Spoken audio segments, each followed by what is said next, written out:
Everybody looking for ways to try and beat the heat. John has been talking about how hot it is. Morning, John. I know that heat is something that has not been fun to get through. It does look like some people have found ways to at least make it as fun as possible. And hopefully you'll get a chance to do that for the 4th of July today. What we are going to be seeing is not quite as 110 degrees kind of hot. I don't even know how to say that. 105 is about the warmest you're going to be seeing in the Bay today. So the right direction, but still a scorcher nonetheless. Your look outside at the Golden Gate Bridge. Skies are clear overhead. There is no fog out there. High pressure is still resulting in that northerly flow, cutting off access to a lot of that cool ocean air, and is definitely resulting in hot weather across the West Coast and also that heightened fire danger too.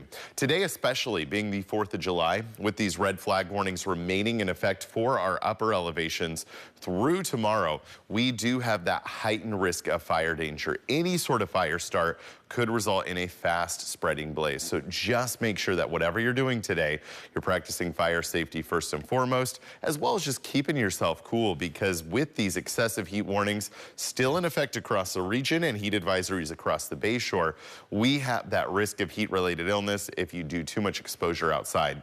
And it's certainly not just us in California, but all the way up the entire West Coast of the United States. Excessive heat warnings well into the Pacific Northwest, even up to the Canadian border. So we're in good company out here, but it's just not fun to be going through this. Definitely more comfortable in San Francisco today. Only 60s and 70s, maybe a couple of low 80s. A nice cool day at the coast if you want to head out that direction, while 90s to triple digits still remain unimpeded really for the rest of the Bay.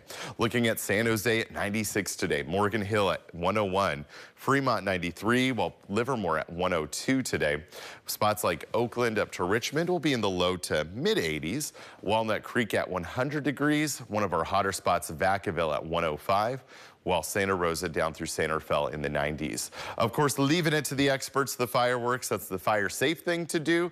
Last thing you want to do is be the person that kicked off a fire with just some fireworks.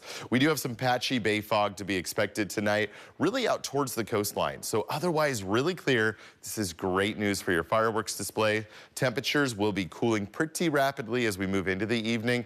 A nice break from the heat if you want to step outside tonight. Temperatures remain in the triple digits well through the weekend. In fact, we do have temps rising a little bit towards Friday and Saturday before we move back down the right direction, eventually cooling to the 90s inland by Tuesday. Bayshore cities cooling to the 80s by Monday.